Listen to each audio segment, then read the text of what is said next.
And we're live. Good day, Whiskey brothers, sisters. Welcome to the Whiskey Book Club's 6th book review and the 3rd edition of this one right here, The Complete Whiskey Course, a comprehensive tasting school in 10 classes by Robin Robinson. And I didn't cover his name as I did that. I thought I did that really well. As always, we're honored to have you, the viewer, and our panel with us today. We're over there. We're two down than usual because they're working on their house today and they're a little bit too tired to show up. But I'm sure they're listening in the background. So Kent and Cheryl, howdy ho, and enjoy, relax, and just drink more than us. It'd be great. My name's Dolph. I'm the president of the Alberta Scotch Society, founder of the Whiskey Book Club, your host tonight. And for those of you a little bit new to us, I'm going to explain what we are. We're geeks. We're whiskey geeks, and we're whiskey geeks that love to share a dram. And we like to read books, and the books are usually about whiskey and whiskey-related activities. But there are other book clubs out there. There are some alcohol book clubs, but none that delve so deeply into the topic with the author than we do. So our choice, the 6th book, it's based on our desire to study whiskey on a grander scale. This is the perfect book. I'll do it again. It's the perfect book for that. And Robin's our perfect spirit guide to take on that task. It's fantastic. Here we go. That's it. And got the good view. Got it. Our guest of honor tonight, Robin Robinson, author of the Complete Whiskey Guide.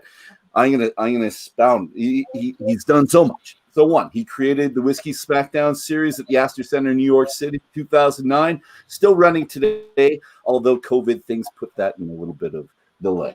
And instructed classes, Culinary Institute of America, Institute of Culinary Education, the American Distilling Institute, the American Craft Spirits Association, the Bar Institute, Tales of the Cocktail in New Orleans, which I still have to go to and really want to. He's been showcased on many magazines, websites, too many to list.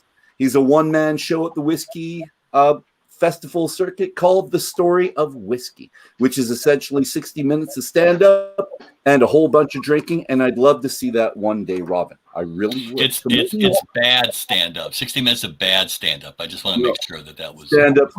As long as we're drinking it and enjoying it, that's fantastic. It's good. So we're going to start our roundtable introductions with your names, other platform handles, what's in your glasses, and why you chose that tonight. Tell us about that specifically, because we're being specific. And we're starting with our special guest, Robin, then we're going alphabetically, and we're going Dave, Drew, Nick, Sheila, and back to me.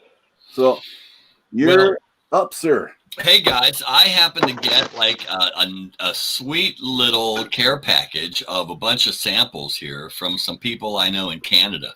And so I'm starting off here with, I might as well start off big or go home. Yes. I'm with Alberta Premium Cask Strength, man, right? This is 1st edition. Beautiful. Yep. 65.1 ABV. I did bring some water just in case. Yeah. Nice. That's a good start. And I've got my Alberta Scotch Society pin. So I am absolutely 100% official. We're brothers now, man. So just want to make sure I'm getting cred for that. Okay. Yeah, you're getting the shot. That's good. Okay. And you get 10% off a whole bunch of whiskey different places. Dave, right. Hey guys, it's Yukon Dave coming from his basement as always. I'm drinking something that was left over on my table from our Alberta Scotch Society tasting, and it just happened to be an Irish single malt or an Irish whiskey. Well, that's an old label too, there, Dave. I love that one. Oh, is it? Yeah. Oh, sure. Oh, yeah. Okay. That's one of the OG labels right there. Yeah. I got two. I got a full one and this. So. Yeah. And last night we had the Ruby Port. Yeah. The Ruby Port cast finish. Fantastic. All right, Drew, you're up. Hi, I'm Drew Semper. At Drew Semper on most of the ones that I'm on. Because it's Irish and Canadian tonight, I'm two-fisting it. My wife has graciously allowed me to have a little bit of her dissertation, and I've got Napogue. Castle. The Napogue that Dolph has graciously provided me with a sample of. And why dissertation? Tell people out there why dissertation. It's a good. I will let her tell that. Go ahead, Sheila. Oh, no, we'll get back to Sheila. We'll come back and she can explain. Nick, you're up. Hey everyone, I'm Nick. I go by Black Cat Whiskey on Twitter and Instagram. Tonight I am not drinking spirits. I've just got some water in the glass, but definitely here for a good chat. And Sheila. I'm Sheila. I'm on Pony on all the social medias. I've got dissertation in my glass tonight, a very small amount because I'm just going light. I have dissertation, which is Dr. Don Livermore's dissertation about when he was doing his PhD. And I cracked it when I passed my candidacy exam for my PhD. I'm just recruiting this week for my research project. So since we are hitting Canada on part of our course, I figured that I would have a little bit of it tonight. That's perfect. And that's in the book as well. It's shown up. And is that what made you think about it when you read it? It is specifically listed in the book tonight, so I thought that I would specifically play on it. Alrighty. Awesome. Thank you very much. And then we're back to me. I'm doing 2 as well. So this one's our Canadian. So if we do the Canadian, we've got 40 Creek and it's Confederation Oak. And this was the one that got me interested in 40 Creek again, because I never really jumped on the 40 Creek bandwagon until this came out and loved this. And since then, I've been a fan. And number 2 is the Napoleon Castle, that one there. But I might throw in something else because I want to have something else different. But that one, this is the 1 gram that you're doing, Drew, that brought me back into Irish whiskey. Until this came out, and I bought this 6 years ago, 7 years ago, something like that. Until then, I was shying away from Irish whiskey. It wasn't a thing. Jameson just didn't impress me at that time. Even though I went to the distillery tour, and I've got a nice plaque that says I'm an official something from Jameson. The one that you have in your cup tonight, that's what got me going. That's what got me loving Irish whiskey again. So hopefully you like it. All right, we're gonna start us off, and Robin, you're gonna start us off like always. Robin does refer to Canadian whiskey as, and we've got a quote, of course. I've only got 2 quotes. Let's quote. There we go. There it is. So he refers to Canadian whiskey as a rocket to the stars through most of the 20th century, consistently outselling its rivals from the U.S. and Scotland. So that's on page 128. But there was a change, and it wasn't cool anymore. It wasn't sophisticated like Scotch. It wasn't fun like bourbon. It wasn't exotic like Japanese whiskey. So, Robin, I'm pretty sure the whole panel is going to agree with you on that, because there's a time when all of us went away from Canadian whiskeys as well. But I'd like to know why you think this happened to our beloved spirit. Well, it's always a perfect storm of things. It's never ever one thing, right? So Canadian whiskey, when I said the rocket to the stars, in the early part of the 20th century, Canadian whiskey was it. And it was vying only with Irish whiskey at that time. Mm-hmm. And there were 2 completely different styles, right? Canadian whiskey was actually not the Canadian whiskey that we know of today. It was kind of a lot of it, like, for example, Guderim and Wards, they were running like 3-chamber stills. So it was bigger and richer. Okay. The blending protocol that we now know about whiskey Canadian had not been developed yet. One of the things I mentioned earlier is that they had already gotten official government certification that their whiskey was aged a minimum of 2 years, and that was sort of that beat out the American Bottled in Bond Act by actually about 7 or 8 years. And so by time of the early 20th century, when in the United States, Canada, and in Great Britain, there was a Food and Drug Acts that were actually looking to sort of certify purification of food and drugs. Yeah. Canadian whiskey had already met a lot of that. And so it actually did really, really very, very, very well. Then came Prohibition. And at the beginning of Prohibition was the transfer of Seagram's into the hands of Sam Bronfman Sr.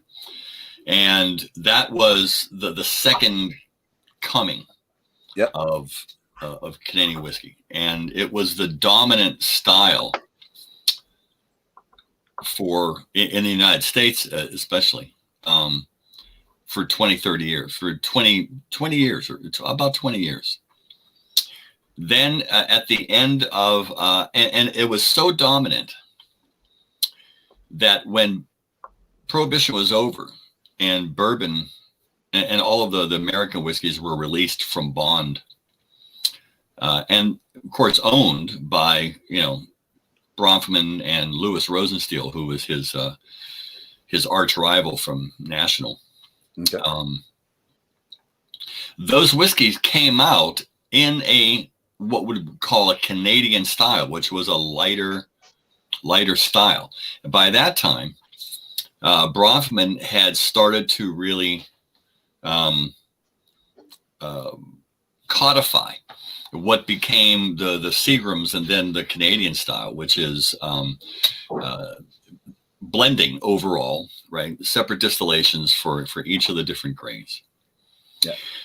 And it stayed in that very light style. And then tastes changed. Well, first of all, before tastes changed, and then whiskey around the world, Canada, United States, Scotland, Ireland. Well, Ireland had already lost their mojo. Japan. Whiskey went into like a 20-year trough. And we're talking 1980s now, right? We're talking about the 1980s, like 70s, 80s, and well into the 90s. By the time we came out of it, Canadian whiskey had been stigmatized by the new generation of whiskey aficionados. Mm-hmm. One of the things that happened to Canadian whiskey is it became corporately controlled. Mm-hmm. So it was Hiram Walker, it was Seagram's, and at that point they've got their eye on profits, and they milked the whiskey industry for all that it was. And in the United States, what it really succumbed to, which was the 1/11th rule, the 9.09%. Yeah. Which I tell you, I mean, I talk about that all the time, because it's like, think about this. We're going to pay you to dilute your product so that when you sell it back to us, we'll give you a tax break. It's kind of like, where is the fucking thinking on that, right? But that's essentially what happened. And by that time, that lighter style was then considered boring, and that's where a lot of Canadian whiskey got the stain of brown vodka. And it was pretty well the well drinks still in the States way into the 80s, right? I grew up on Canadian whiskey.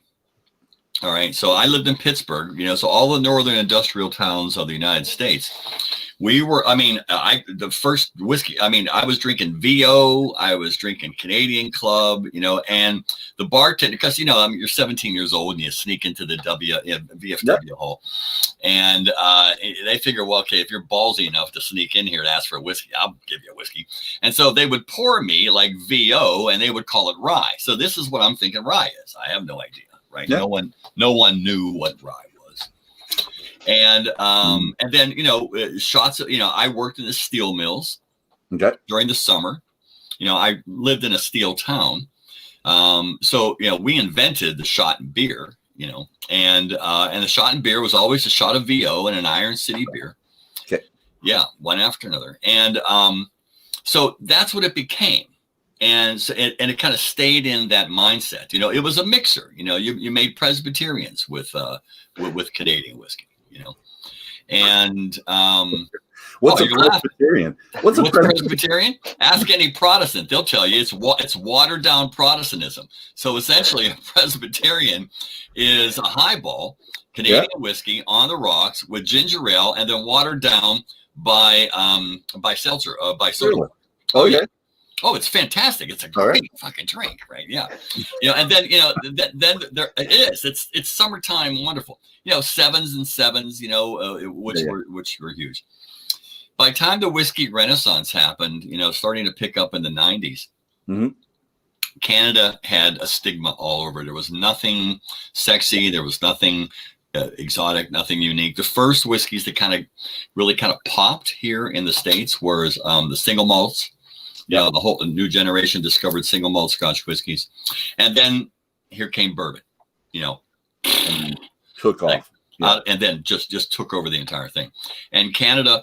So when my original manuscript in the book was, I had likened.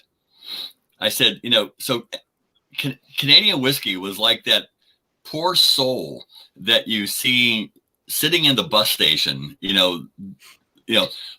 by himself, smoking on a cigarette and looking off into some, distant, who knows, the void. Yeah.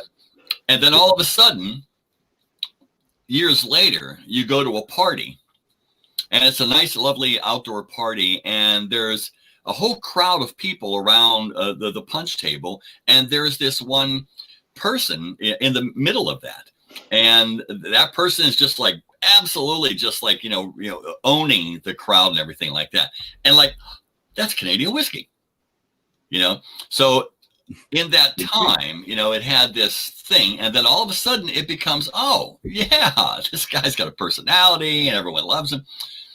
So it kind of went like that. So it was really an interesting journey but it was corporate dominance. It was Seagram's.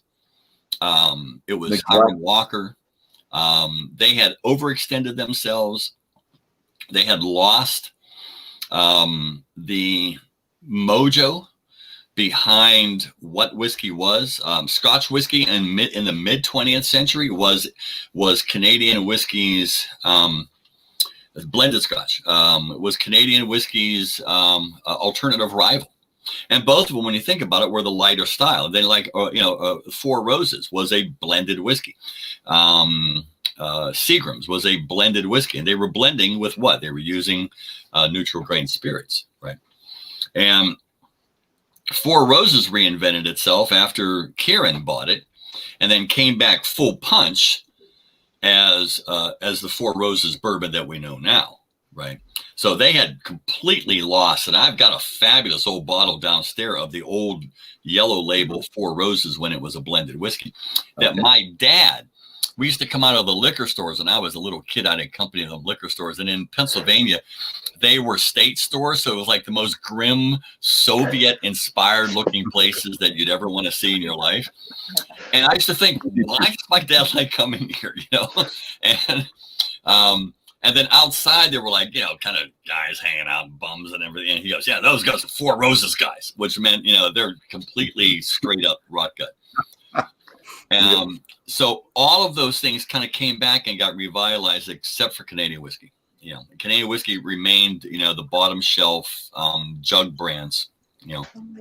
And when I was talking to Davin, we did this the first time, and the question came up: why didn't they change? Why didn't they innovate? And Davin was stating that they were still making scat of money because they were selling the well drinks, right? So they were still making money, and they had no reason to change in their money. Always follow the money. Always follow the money. Absolutely. That guy there, Davin. Yeah. This is your book thing, so I'm not throwing them all up here. But no. I mean, hey, look, Davin's a friend of mine, and Davin was a great inspiration for me getting to understand. He was a resource for me to getting to understand Canadian whiskey a little bit more for the book. So yeah, and Davin de Kergamo, he talks really highly of you. He likes that. So it's he's terrific. Highly recommend. Terrific guy. But yeah, so they had no reason to change. The money was still coming in. Yeah. But really, it wasn't that good. And it wasn't just there. It was here in Canada. None of us did. I was the same thing. I was going to bars at 16, and I was drinking Ryan ginger ale. That was my thing, or Ryan Coke if it was a different time. And that's, well, beer if on tap. And those were the two drinks. And after a certain point in time, when you've been drunk on it often enough, you don't want anything to do with it anymore. You don't. And then you're done. And so this comes to my next question, because I could tell you when I came back to whiskey, Canadian whiskey. When did you decide to give Canadian whiskey a second chance? What was it? Like, was it a bottle? Was it a person? Oh, yeah. It was easily. I was behind my compass box table at a whiskey festival, and standing next to me was some guy. He called himself Doctor, and and I thought, oh, okay, you're a bit arrogant, aren't you, buddy? Right? Yeah, Dr. Don, right? And I said, so what do you got? He goes, well, I've got and he had the whole range. He had Wisers and he had a lot 40. And I'm thinking, oh, okay, well, that's interesting. It's fucking Canadian whiskey. I said, all right, yeah, right. And, and he's a doctor, And then I came over and I tasted Wisers 18 and I said, what the hell was that? And next thing I know, there was actually somebody. I had somebody working the table with me. I just kind of turned it over to them. I said, "I'm just gonna go spend some time with Dr. Don over here and walk through this Canadian tasting here, and get the stuff under the table too, more than the of course, yeah, absolutely. That's what we do, and the other people on the other side, we're always trading our under table stuff. Yeah, that's what you should. Oh yeah, but and then and the dissertations, it was underneath the table, So yeah, that was really the mind opener, and then also quite honestly, it was 40 Creek. And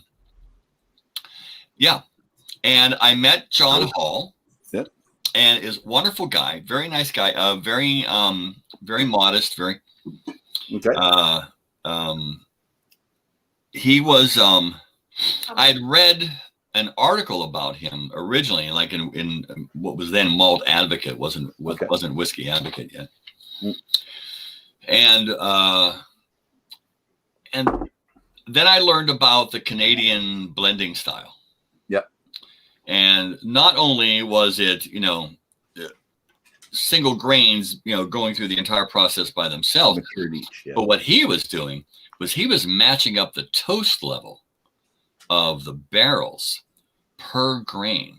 Yeah, which is cool. And that just lit me right up. And I got, you want to talk about super geeky down in the rabbit hole shit. I mean, that was to me, those were the two big real revelations between both of those guys. I'm going to ask the panel the same thing, because we've all talked about this. We've heard it before, but I want you to try to pinpoint the one whiskey, if you can. Dave, I'm going to start with you because I think I know your answer pretty quickly. Really? No. Well, this is what got me started. I mean, I had a different opinion of Canadian whiskey until Davin straightened me out. And he had to do that many nights. He had to tell people who you work for, Dave, because... Oh, I work for Yukon Brewing, and we make two brewers single malt whiskey. And that's what I thought your answer was going to be, so I was wrong. Well, when we first bought the still, I went out and bought all the little bottles of Crown Royal and CC and all that kind of stuff. And I called the boss. I said, I'm going to be a terrible salesman because I can't drink this. He goes, you're drinking the wrong thing. Go get yourself some single malt whiskey. And so, yeah, I don't know if to this day, I don't like the well liquor. But I do like the Wisers 18, the 15, the 22. I mean, there's a lot of good stuff. There's so many good ones that we've had so far. Yeah. So I agree, bud. And what were you going to say about Davin? I'll let you do. I cut you off, buddy. Sorry. No, it's just this really educated me. I'm so happy I got this book, and I'm so happy I got this book. I'm just a happy guy. The more I drink, the better I get. Yeah. Saturday night, we're drinking, talking to people. This is as good as it gets. Yeah. All right, Nick, let's go up to you. Can you think of one drink? I'm going to say what really brought me back to Canadian was this March when we started doing the book. Like Dave said, Davin really relit that passion for Canadian. And it was that education behind what we do with our whiskey. And it's like, oh, wow, Canadian's good. Yeah. And this is coming from people who buy a lot of whiskey. We all do. All of us on this panel, we buy a hell of a lot of whiskey. If we buy too much whiskey, we do. And to say that we hadn't bought it before. But Nick, I'm still going to ask the one whiskey. Can you think of the bottle that you tried that you said, yeah, I like it? And then you're going to the next one. You know what? Let me think on it because nothing's coming right to mind. Right? Go talk to Drew and Sheila and let me come back and I'll come back with a bottle. I shall. Drew and Sheila. Try to give me the bottle. If you can think of the bottle that did it for you, please. It wasn't whiskey yet. It was before it was whiskey. Two Brewers, number one. Two Brewers. Okay. Yeah. Nice. And you had the option to go there because this lovely guy beside you. Oh, we didn't know. Well, yeah. Yeah, because Drew was there. But it was a friend of ours had gotten, Drew had gotten a taste of it. I got beforehand, a tasting. And then a friend of ours had gotten a hand on a sample, Val. Yeah. Because I was 6 months later and shared her sample with us that she'd gotten her hands on. But I don't know if that was mine. I don't know. No. What I'm stating for that is, I don't know. I'd say yes, I became a huge fan of Two Brewers. Mm-hmm. But I don't think that opened it up to, it's like, oh, look, let's grab this one out of Manitoba or this one out of BC. That was Davin with the book and crossing the country. I was a huge fan of Two Brewers, but that didn't, now I've got to go try all these other Canadian ones. Okay, and we're going to be a little bit mean to Dave because you tried number one. And none of the rest of us, because they only sold it there. Yes. So I still haven't had it. I've had all the others and own half still that I haven't drunk. Yeah, I've never had one after it was bottled. Okay. I had a sample in the distillery when I was up there on a tour. A bunch of us were going around.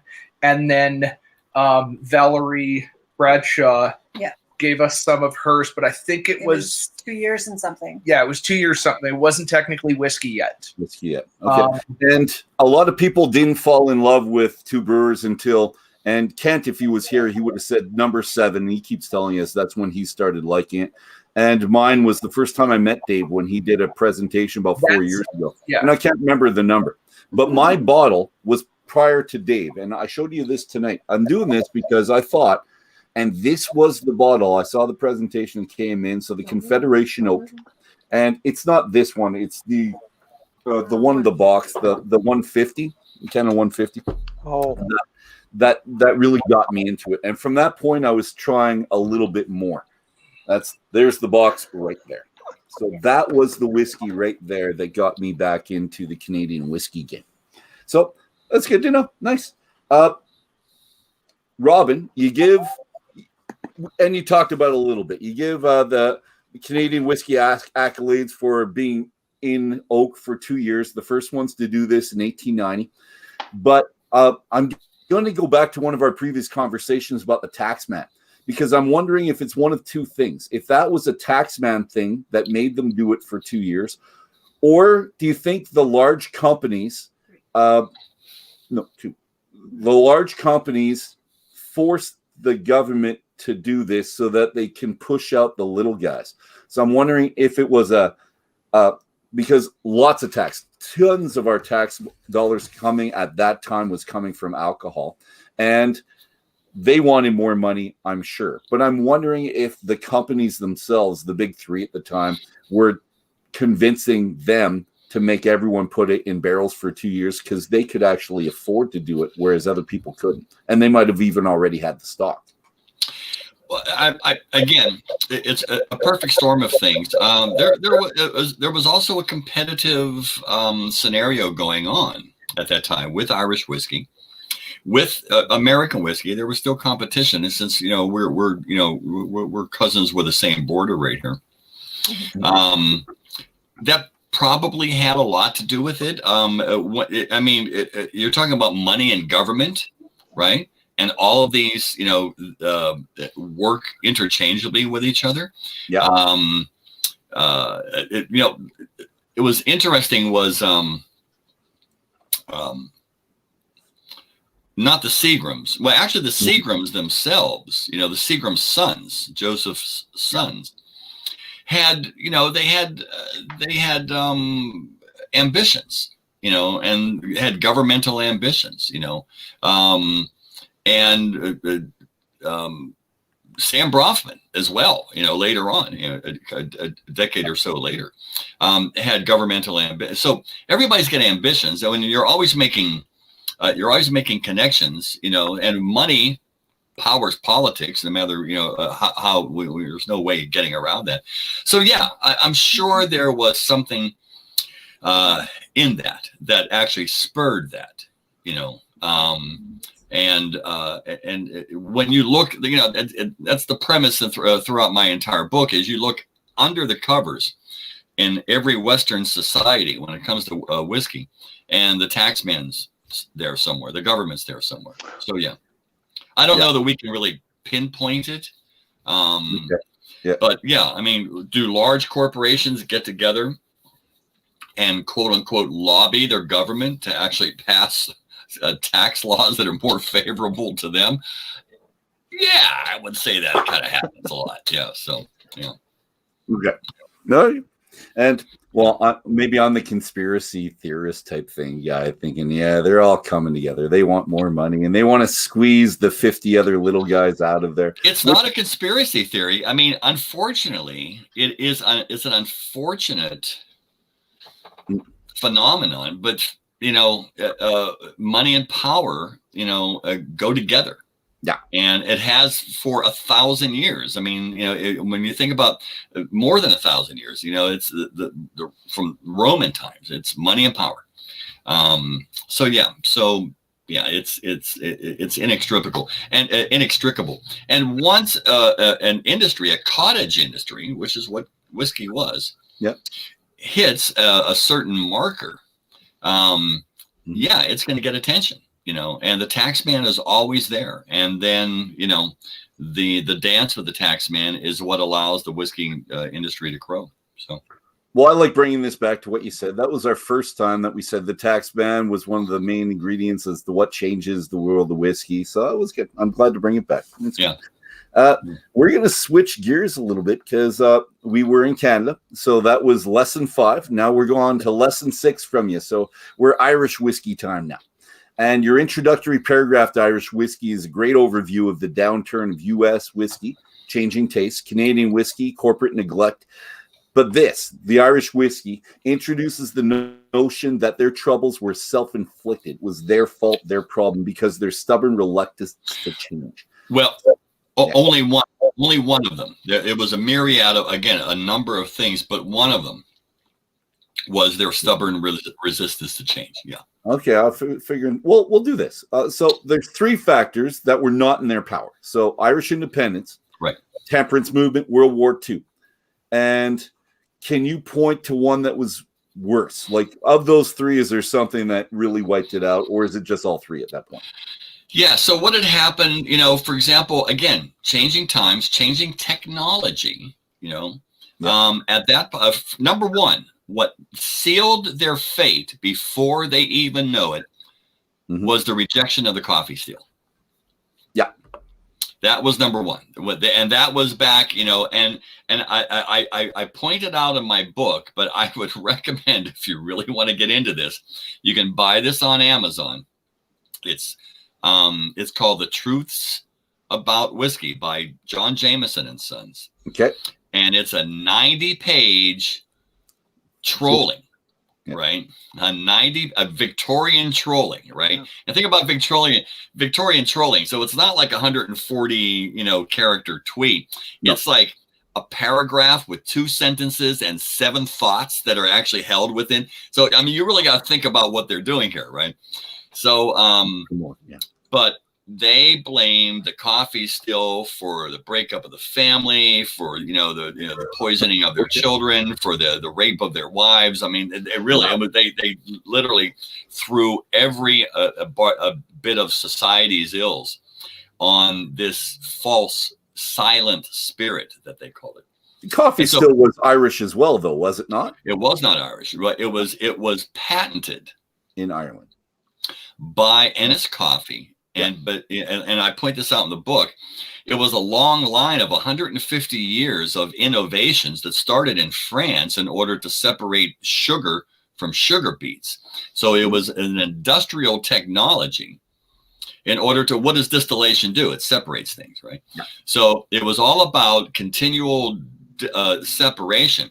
And there were 7 or 8 different patents in both Italy and in France over a period of 150 years. Finally, it got to Robert Stein, and Robert Stein took the one design, the patent that was patented by a Frenchman named Jean-Baptiste Cellier Blumenthal, and he was the first one to actually take the entire process and put it in one column still, as opposed to the side by side. Well, actually, before that there was Adam, and then there were the Wolf chambers, but it was all about separation. But he had actually taken that and put it into one gravity fed still, and then Stein took that idea and put a grain mash in it, and it was terrible. It just couldn't. And so what coffee did was he took that and split that into 2 parts, the analyzer and the rectifier, and tweaked it. And what was coffee doing? Coffee his entire life was an excise man. He was assigned to distilleries, right? So his entire career is watching them make whiskey. And he's an inventive guy and a tinkerer. And it wasn't until he retired that he actually patented this thing, right? So he patents this thing and tries to sell it to the big 3, right? So this is Jameson, Powers, and Rowe, and big 3 is all about Irish pot still whiskey, right? Big, massive pot stills, a combination of different types of grains, malted and unmalted barley, and other flavor grains, and they just went at it. And so he said, okay, well, I got to sell it somewhere. Scots said, fuck yeah. Because the first one was Cameron Bridge, I think, right? Was that the first one, Cameron Bridge? Well, Cameron Bridge is the oldest continuous distillery in Scotland, I think 1857. And they've got like the oldest ones, the oldest, well, they're not coffee any longer. They're all just, massive. Like massive stories on top of stories worth. So and of course what comes out of Cameron Bridge is not only grain whiskey but also grain neutral spirit for all Gordons and Tanqueray as well, so they're pumping massive amounts of. But anyway, they said because what they were doing at that time were blending malts. So it was Andrew Usher and Teacher, and John Dewar and John Walker. They were trying to heal the inconsistencies of these crazy malt whiskeys that are now streaming out of the Highlands due to the fact that we've got railways now, right? Yeah. So now they've got greater access, and these guys are down the lowland areas. And they're in the transportation ports, and they're merchants, and they're blending them. But now here comes this grain whiskey. So this is now a bed. I can put a bed of this light stuff down there, and then I can put a little bit of this, flavor, and I can make. And now I have complete palette of flavors. So when I sell it across across the channel to France, the people in Paris like it this way. The people in Calais like it this way. People in Edinburgh like it this way. The people over in Glasgow like it this way. In London, they like it this way. In Liverpool. Now I can actually make whiskey the way my customer wants it. Blew it away. So that was number 1. That was the big thing. And then packaging in bottles. Okay. packaging and bottles. So that was a sign of surety and purity, right? And only one of them did that. So, yeah, right. And was Powers, and so everybody else, how you sold it in Ireland was you sold the cask to the publican, to the to the bar owner, to the tavern, to the hotel. And then what they did with it after you got it was up to them, so that the quality of the whiskey was never assured after that. And this is after it had already traveled to the United States, because there was this massive, Irish immigration, and in the 1880s and 1890s was the era of the saloon era. Yeah. And so all of this is being actually, so that's another one. Then Irish independence. Mm-hmm. And with Irish independence, you lose not only your tie to England, but you lose your trade routes and your transportation routes as well. And then World War I, and then Prohibition.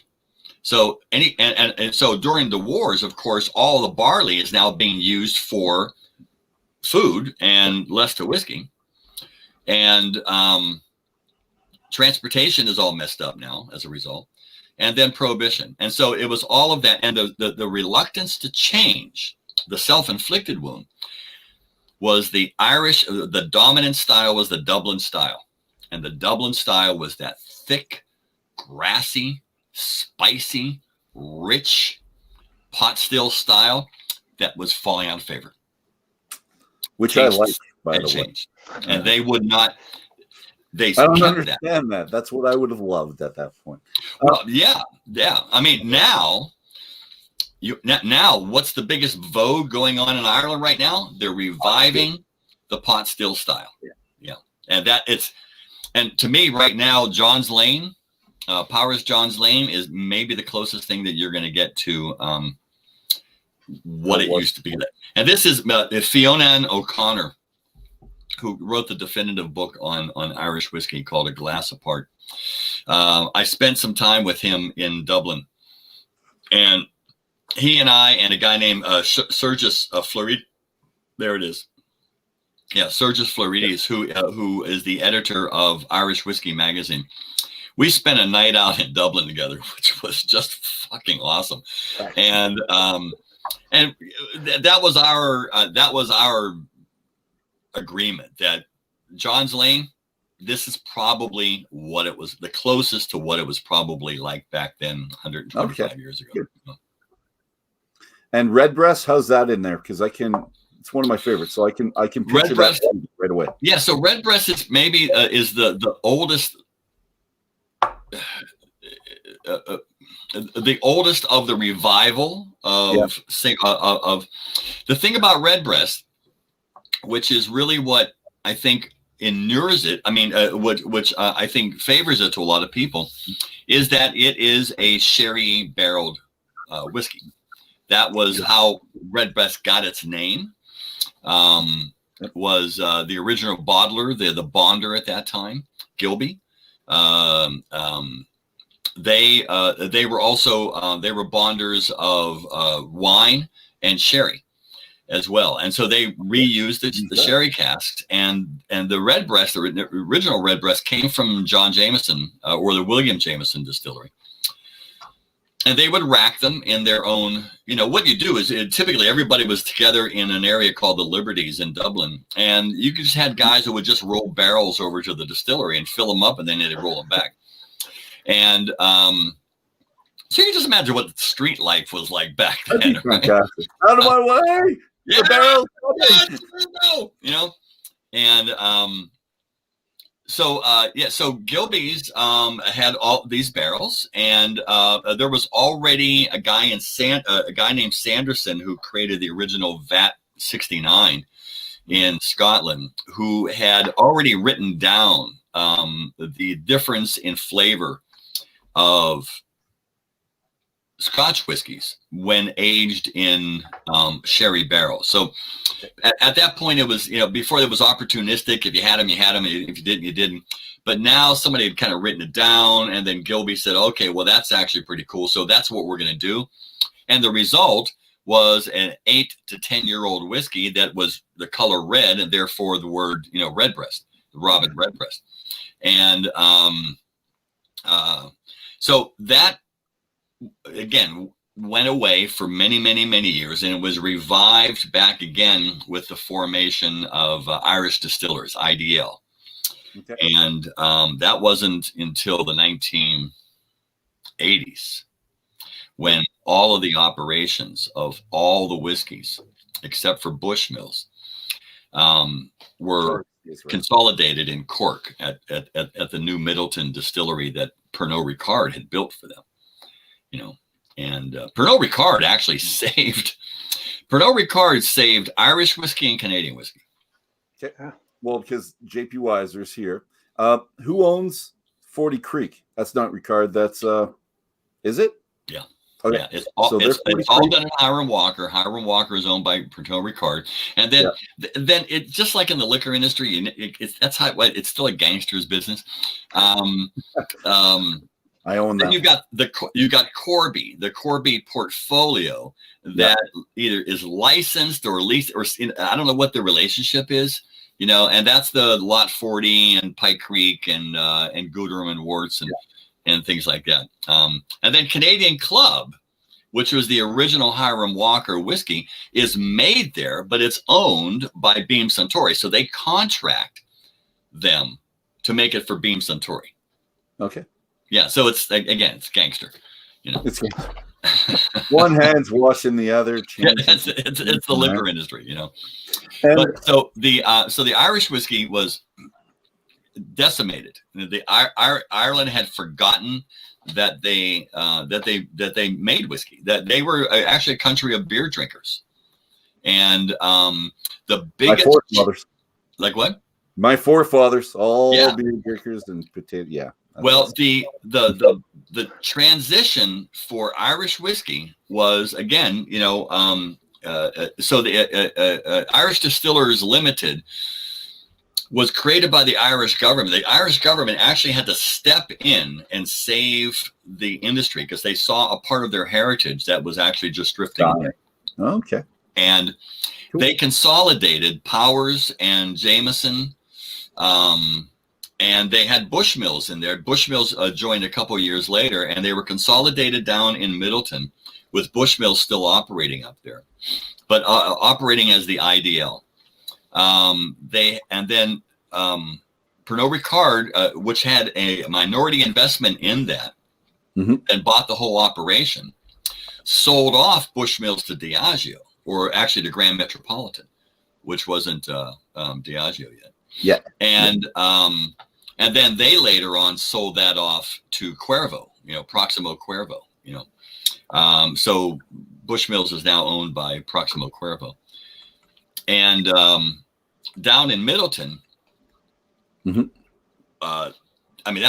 so there's the old Middleton Distillery, which was been around since the 1800s, and it's a fabulous walk-through living museum. I got so many cool photographs and videos from that because it's just. This is Dublin, and this is the old. You're not talking the Jameson one. No, this is Cork. This is the old Middleton Distillery in Cork. The Dublin experience was created for that. Okay, there were no distilleries in Dublin. They created that as a tourist thing. But the working distillery, the old working distillery, is next to the new Middleton Distillery, so they're right next to each other, and warehouses are and the old one is just. It's fabulous. It's literally a walk through 19th century engineering. It's terrific. Then right next door is this massive, straight out of the 21st century factory, and that's where everything, Green Spot, Patty, Tullamore Dew, Napo Castle, Jameson. And mostly automated, right? What's that? That's mostly automated now too, right? They're not employing tons of people doing. No, I tell you what, it's very interesting. They have the most innovative mashing system I've ever seen in my life. There are no mash tuns. Okay. How's that work? It's I swear to God, I was standing there next to the director of operations, and I wrote it down on notes, and I still don't know how the fuck it works. Okay, but it's all contained. It's all contained in a series of these long carburetor-looking containers, and that's the mash that's constantly going through there. So Absolutely. the grit is going through the water; it's pushing it through and mixing. Yes, it. I mean, like I said, there's some. It was fucking crazy. Nowhere else on Earth have I heard of that technique being done. So they are, and this allows them to push out all those millions of tons of liters out of that one distillery in those various different styles that they make it. Do they say how long it's fermented then? So they're not talking 3 days, 7 days, 60 well, no, hours. This is the mash tons. So this is the mash tons where the wash is at. This is not making the wort. Yeah, okay. Making the wort. Yeah. This is not the fermenters. But it was crazy. It was all contained. It's all of these carburetor type of containers with all of these hoses. I've got pictures of it, and it's fabulous.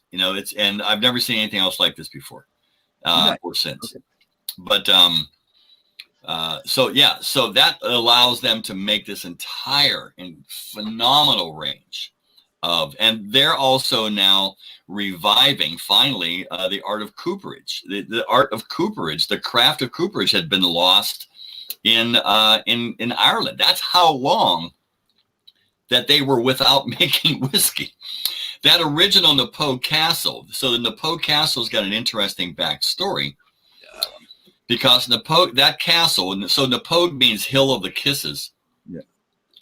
That castle had been around since the 15th century. It was actually built by a nice Italian guy named Sean McNamara, and in the 15th century. And so for the last 100 years, it was decrepit and empty. And in the 1960s, a Houston oilman, a guy named Mark Edwin Andrews, he and his wife Bernadette bought the place, and with the idea they were going to move to Ireland and move into a castle, and they spent a couple $1 million renovating it, which is today it's absolutely phenomenal. But what had happened was he found barrels of whiskey in, I don't know, the dungeon. I don't know what's in the bottom of a what's in the bottom of a castle. It's called the dungeon. It's good. Why not? It's not the game room.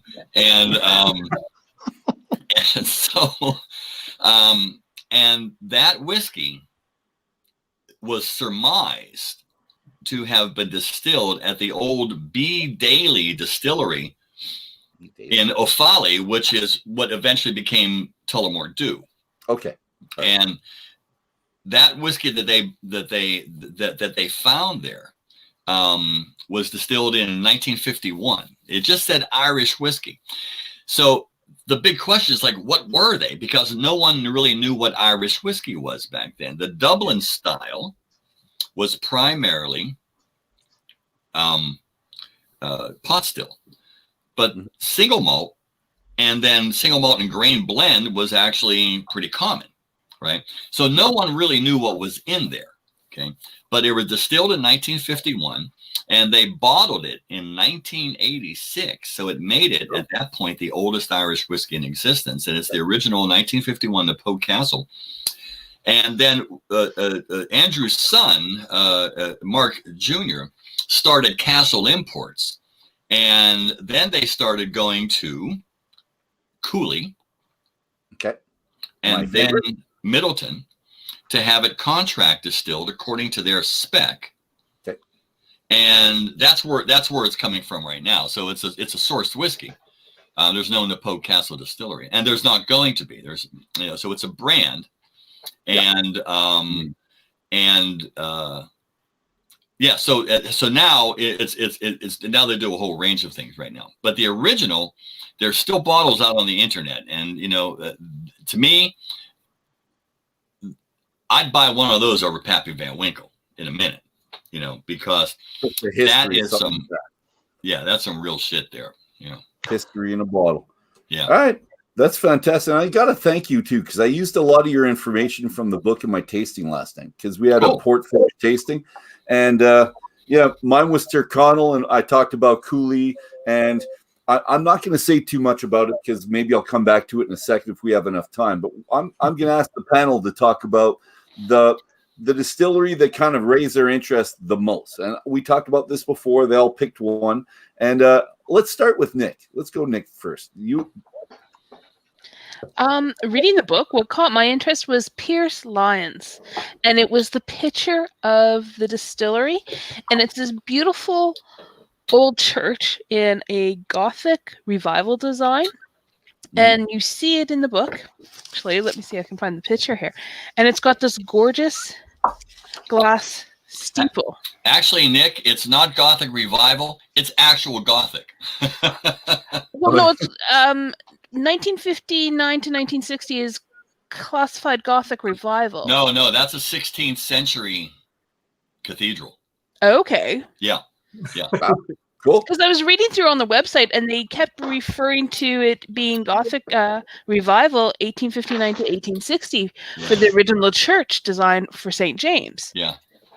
So yeah, no, the picture of the church definitely caught my attention, and then I just started to read and finding out the link between the owner-founder and linking back to Kentucky and Lexington Brewing Company. So that was really quite cool, and just that whole linkage between Irish and Kentucky, as well as his background in yeast fermentation and what he had done as his sort of original job before he started creating all these brewing and distilleries. It was fascinating. Yeah, he's pretty. He unfortunately he passed away 2 years ago. Yeah. And Pierce Lyons. That was his name, Pierce Lyons, and fascinating guy.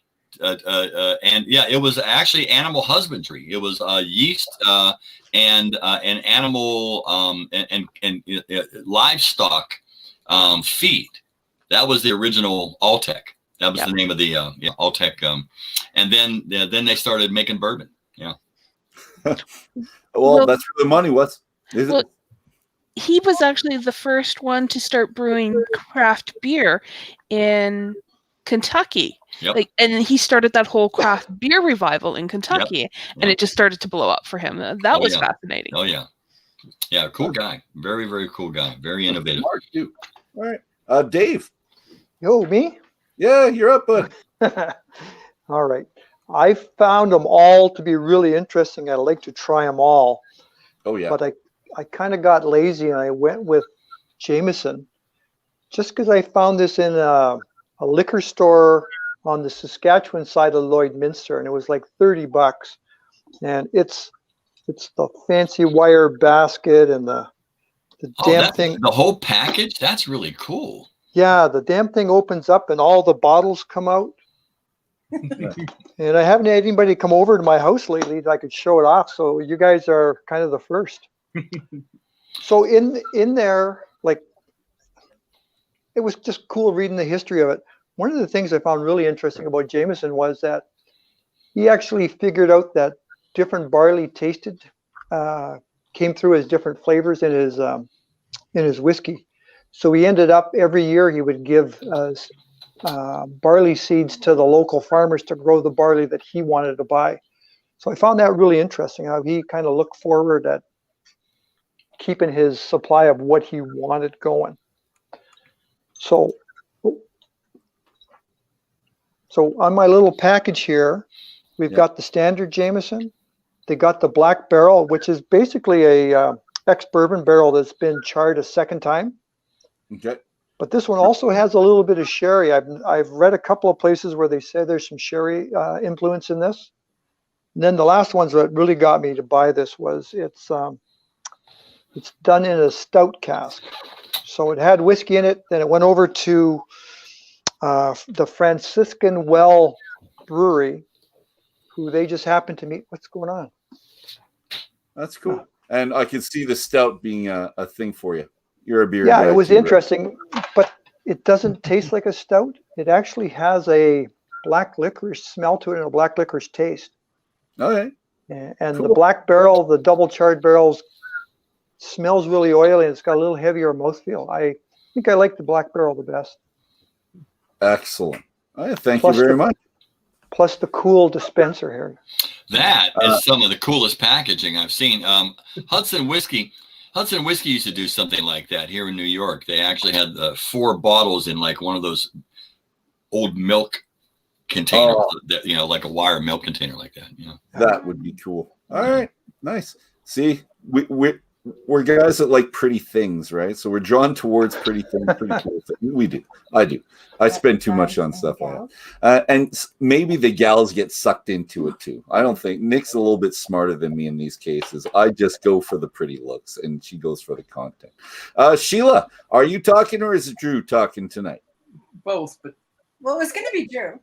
All right, make it Drew. Push it, Drew. Come do it. most of the story's been covered. The one that fascinated me from reading in the Irish one was the Napogue. And we can't tell a story as good as yeah. did. And the thing that got me was reading through, going over to Ireland, buying a castle, and finding casks in the dungeon. It was along the lines of like the ones where, so somebody bought a acreage in a farmhouse and they opened up the barn and there was, everything from Ferraris and Lamborghinis and the exports cars all filling the old garage coated in dust. And it just intrigued me that it was like, let's buy some place, find barrels in the basement and then actually do something with them, and build a brand. So, and now that I've had it, thank you, Dolph, I quite enjoy it. Now, the bottles that you have there, the one that Dolph is showing, is some of the older, I think that those are the Cooley distilled bottles based on the label. Yeah. Yeah. And I'll read that. It is from Cooley. Is it? Okay. And which is why I liked it. And I'm going to cut you off there, Drew, unless you have something else to say, because I'm doing Cooley. And you know what? I'm not. I'll come back in the after jam because we're an hour into it, and I just I'll go my 2 minutes over. No big deal. This was last night. I did Tyrconnell and the port cask, and the interesting part is it's coming from Cooley, and I like Cooley a lot because I get an oily feel on Cooley that I've always appreciated. I'm always a mouthfeel. I'm a tactile guy, so when I get that, it makes me happy, and it's got a kind of a light flavor to it. And Cooley also does these guys right there, and this was my second Irish whiskey that I went to after Napogue Castle, and I liked it. And now I understand why they both came from Cooley. It's the same thing. They double still it instead of triple distill. And both of them were single malt. And Connemara is, of course, peated too. Yeah, which I love. Yeah. Actually, that was at the beginning of my peat kind of journey because I wasn't a peat guy when I tried that for the first time. It's a light peat, and it's a heathery peat, and it's I like everything now, and I like very peaty, but that was kind of my foray. Anyways, so that's it. Thank you last night for the information because it helped in the tasting. Thank everyone here that was at the tasting because we had fun and had entirely too much to drink. But I'm going to sign us off of this and get us ready for the after jam because it went quickly. 4 questions, and we're an hour and 3 minutes in, so we're good. I'm sorry, Dolph. Yeah. No apologies. That makes it what we want. We talked about the deep dive, and we say that all the time. That's what we want. We want to delve into the stuff that we don't know and that you're just pulling out from years back that you haven't talked about for a while. That makes us happy beyond belief. So never apologize for that. Friends, we're moving our conversation from this to a less formalized kind of thing. It's more relaxed. It's equally engaging, more colorful. We all start talking a little bit more because we've had a little bit more to drink, so it's a little bit easier. And the author, Robin Robinson, again, this guy right here, this guy right up there, he's going to be back with us and complete whiskey course, a comprehensive tasting school, and 10 classes. We've covered class 1, 2, 3, 4, 5, and 6. But we're going to talk a little bit more about 5 and 6 in the after jam. And he'll be there. And really, what else should you be doing tonight? A cold winter's night. What else should you be doing other than talking to people and drinking whiskey? So you should really join us. We're going to be back in 5, 7, 8 minutes on this channel for the After Jam. And if you don't want to miss a minute of our 2 remaining weeks, January 16 and 23, click the like, click the subscribe button, and we shall see you all soon. So thank you very much, and let's a little cheers to all our people out there, and have a fantastic night. And if hopefully we're seeing in 5 minutes, like we're seeing these guys.